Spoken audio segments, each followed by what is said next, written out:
Hello, everyone. Welcome to tutorial number 5 of Cultivating Mindfulness-Based Resilience seminar series, which has been conducted countless times at 2 prison facilities in the Philippines. Today, we're going to touch on a very important topic about relaxation that can help us relieve from stress. And this is a very powerful intervention to the advent of stress. This is the work of the late Dr. Herbert Benson from the Harvard University. Dr. Herbert Benson was the founder of the Mind-Body Medical Institute in Massachusetts General Hospital in Boston. He was also a professor at the Harvard University Medical School. Using modern technology, Benson is trying to understand how meditation appears to reverse the body's natural stress response. What we are finding is that for centuries upon centuries, people had discovered that there's something they could do to counteract the harmful effects of stress.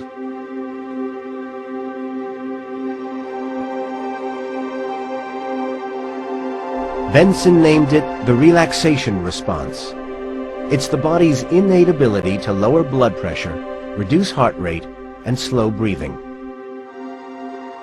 We are fortunate that we have within us a response opposite to the fight or flight response. That is the relaxation response. And there are scores of techniques. But in all of them, 2 steps are needed. The first is a repetition, a word, a sound, a movement.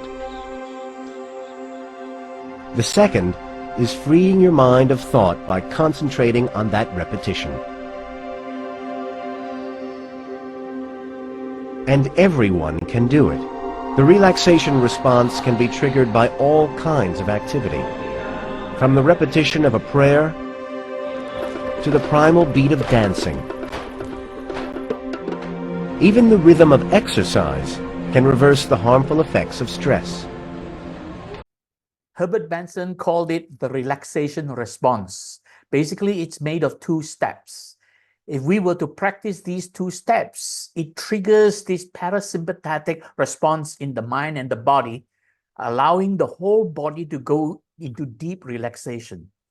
And this is really a very powerful intervention, a very powerful and sustainable intervention to the advent of stress. Let's take a look at how I presented this at the prisons in the Philippines. Even the rhythm of exercise can reduce the harmful effects of stress. So sometimes if you're feeling very stressed, one of the things you can do is go and do some exercises, play some games. Right? Play some basketball or whatever, volleyball or table tennis or anything, then you become more relaxed. Okay? So he mentioned 2-step relaxation response. Number 1, repetitive flowing rhythmic activity, like what we did just now. We sit there, allow the breathing to slow down, and that is a rhythmic activity. That is a repetitive, rhythmic, flowing activity. As we do that, we concentrate on the breathing. So in this case, whatever you do, you can concentrate on it. There are many things you can do. You can also chant a prayer. If you know of a prayer that helps you relax, the Lord's Prayer, right? Our Father who art in heaven, hallowed be thy name, and so on. Okay? You can chant those if it makes you feel good, feel relaxed. Or any other prayer. Or you can have a mantra, certain chanting or certain words you can use, right? In my case, I use the word Om. You try that. I want you to make the Om sound very deep inside you, okay? Om. Do that. Om. Make the sound rhythm resonate in your nose. Om. Like you feel a little bit ticklish in your nose. That actually makes you very relaxed. Okay, you do it with your eyes closed. Close your eyes and then make the sound on for a long time. Ready? Go. And then observe how you feel. One more time. And this is one of the things you can do. Is a very good word. A lot of people do that in India, for example. They do that. That the resonance of the make the whole body very relaxed. Okay, so that is a mantra. You can also have other sound. You can play music, soft music, not the heavy music, soft music. Or you do exercises, or you do movement, like what we're going to do later. Okay. Focus your mind on what you're doing. When you do that, it frees your mind from thinking about the problem. It frees your mind from disturbing thoughts. But we cannot always control the mind. Sometimes disturbing thoughts will pop up. Okay? So sometimes disturbing thoughts will rise up.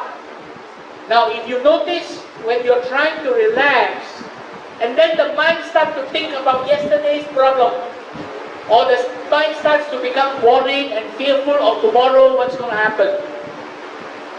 Learn to let go. So when you notice these thoughts rising in your mind, disturbing you, what you should do is, you use that attitude, well, never mind. You use it with one hand to brush it away. Let's do that. Well, never mind. So if something makes you feel bad, well, never mind. Like for example, if there's a glass on the table, somebody knock it and then the glass fall down on the floor, you go, yeah! So when the glass falls down on the floor like that, what do most people do?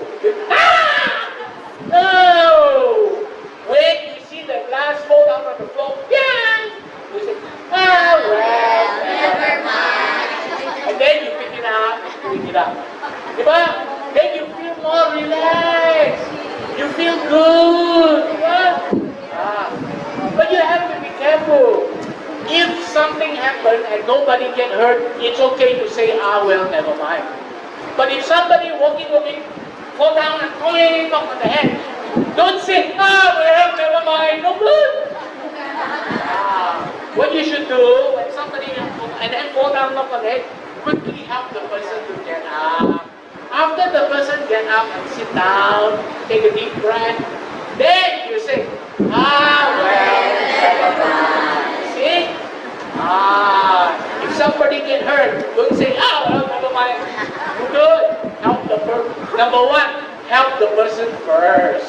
Number two, take a deep breath. After that, number three, well, never mind. I use one hand. Well, never mind. Or if somebody out there very jealous of you because you attend this class and they say, they're jealous. And then they start to say bad things to you. Never mind, just look at them and say, well, never mind. You know? And then they get more angry. Never mind, that's their problem, not your problem. You are relaxed. So always, if something goes wrong, nobody get hurt, well, never mind. That's good? Yeah. Very good, very good, yay! Very good, very good, yay! Herbert Benson's relaxation response is made of two steps. The first step is to do something which is repetitive, flowing, or rhythmic. So engaging in a repetitive, flowing, and rhythmic activity, such as a word, using a word or a mantra, having a prayer or a sound, or even music, movement, exercise. So doing any of these, that is the step number one. Engage in this repetitive, flowing, and rhythmic activity. And then as you do that, step two, focus on the activity. Focus on doing the activity so that the mind doesn't run away. And by focusing your mind on the activity, your attention of your mind is focused on the activity, it frees the mind of other disruptive thoughts coming from your memory, from your imagination, or from your expectation. See, the mind, as I mentioned many times, the mind can only focus on one thing at a time. So when the mind is focused on the activity that you're engaged in, your mind is not disturbed or distracted by thoughts popping up. But then again, we can't control it completely. If you have been practicing this very frequently and become well versed with it, then you will not get a lot of these disruptive thoughts popping up. But if you are new to it, or if you have not been diligent in practicing these two steps, it is possible that even when you try to focus on the activity, sometimes from time to time, disruptive thoughts or disturbing thoughts will pop up. And the important thing is the way to deal with disruptive thoughts, disturbing thoughts popping up is to very gently brush it away in a very passive way by simply using this statement. Ah, well, never mind. And if you were to do it with the hand flowing, it actually helps you release, let go these disruptive thoughts that's arising. So you can practice this anytime, anywhere. Whenever you are dealing with something and suddenly disruptive thoughts pop up or disturbing thoughts arise or thoughts that are unwholesome, thoughts that are affecting you or hurting you, you can just let it go with this very passive response and gently brush it off with, ah, well, never mind. And this is very useful because the hand movement can also help you engage in this releasing the thought away. And the important thing is that you do not dwell upon these thoughts. You do not give attention to it. In other words, don't focus on it. Don't think about it. Don't try to remember it. Don't recall it. Just let it go very gently. Simply withdraw your attention. And the best way to withdraw your attention is to just say, ah, well, never mind. You are actually freeing yourself from the thought, so that your attention is no longer connected with these disruptive thoughts. And that's how it works. And this is what Herbert Benson has basically discovered, that if we learn to focus on what we are doing, the rhythmic, the repetitive, and the flowing activity, and then let go when these disruptive thoughts arise, we can engage deeper into this relaxation response. And this is a powerful, sustainable intervention to stress. Herbert Benson arrived at the conclusion of the relaxation response as a result of years of research. And he basically was monitoring using the MRI, magnetic resonance imaging system, monitoring the brain activity of people who are meditating. So in this process, he was able to determine that as people go into this state of meditation, where the mind is now engaged in a rhythmic flowing activity and very focused on the activity, the mind actually slows down and the breathing slows down and the heart rate slows down, the body temperature lowers. And this actually puts the subject into deep relaxation. Even the rhythm of exercise can reverse the harmful effects of stress. So how does it work? At an MRI facility in Boston, Herbert Benson's colleague Sarah Lazar is looking inside the brain for an answer. Her subject is a Tai Chi master, Ramel Ronez. He has over 20 years of meditation experience. Ramel has been fitted with equipment to monitor his body temperature and breathing. What are we doing now? We're going to do the meditation scan now. So you're going to lie there quietly for a few minutes, and then you're going to begin the meditation. As Ramel begins his meditation, the MRI scanner takes a series of snapshots inside his brain. Over the next 10 minutes, Ramel will try to empty his mind of thought.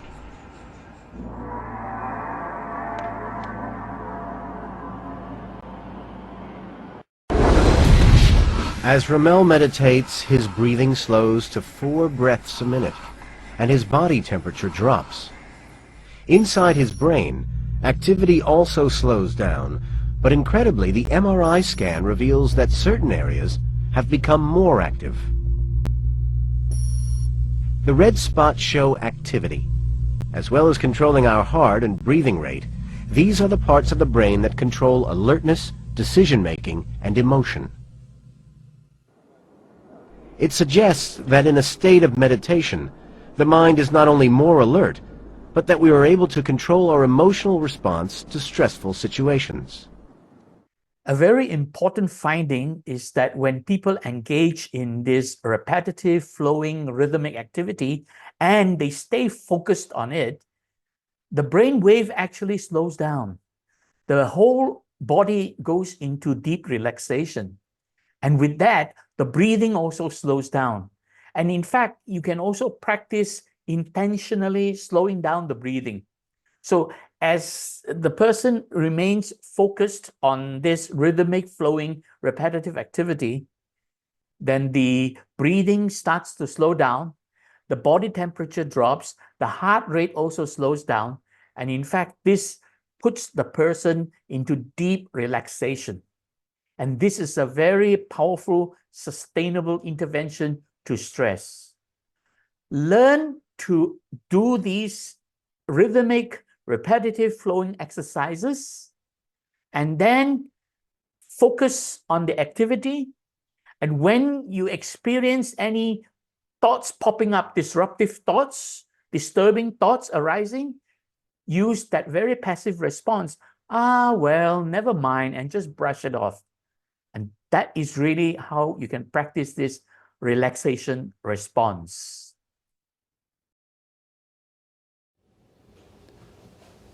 To evoke the relaxation response, usually 2 steps are necessary. One is a repetition. That can be a word, a sound, a prayer, a phrase, or a repetitive movement. The second is, when other thoughts come to mind, you passively disregard them and come back to the repetition. What these 2 steps do is break the train of everyday thinking. So one has to choose a word, a sound, a prayer, a phrase, or a repetitive movement to repeat. You can choose the number 1, the word peace, the word love, the word gentle, the word calm. So once you've chosen that word or prayer, sit in a comfortable position, close your eyes, and relax all your muscles, starting with your feet, your calves, your thighs. Roll your head and neck around, and keep your eyes closed. Now, breathe slowly, and on each out-breath, say silently your prayer or word. Now, other thoughts will come to mind. They're normal, they're natural, and they should be expected. But when they do come to mind, don't be upset, but simply say, oh well, and come back to your repetition. If you recall from the last tutorial, tutorial number 4, I spoke about LSD breathing, long, slow, deep breathing. This is in fact the actual exercise you can engage in order to do this repetitive, rhythmic, and flowing activity. And focus on the breathing, counting the breathing. As I mentioned, first, when you start do this, you should count in breath, out breath, up to a count of 4. And then gradually increase it to 5 and then to 6 as you become good at it. So when you're practicing this long, slow, deep breathing, just focus on the counting. And when you are doing this for the first time, make 4 counts for in breath, 4 counts for out breath. And then as you become good at it and you are getting used to it, increase it to 5 counts. And only when you have become very proficient at it, then you can take it up to 6 counts, but avoid going more than that. Normally, you should not go more than 6 counts. And that's good enough. Just focus on the counting And this will actually put your mind and slow deep into this relaxation response and slow down your heart rate, lower your body temperature, and then as your breathing slows down, that is what's going to happen to you. This is a very powerful and sustainable intervention to stress. When you are able to do that, then you will find yourself very much free from stress. So anytime when you experience traumatic experiences, adversities, or uncertainties triggering this stress reaction inside you, and if you have the time, go to a quiet corner in the house or somewhere away from crowds and other people, sit down, close your eyes, and just allow yourself to go into this state where you slow down your breathing, okay? But don't forget that there are these 4 steps that you need to prepare for this relaxation, okay? So I think if you want to know more about long, slow, deep breathing, please go back to refer to tutorial number 4. So thank you very much for joining us. May you be well, comfortable, peaceful, and happy.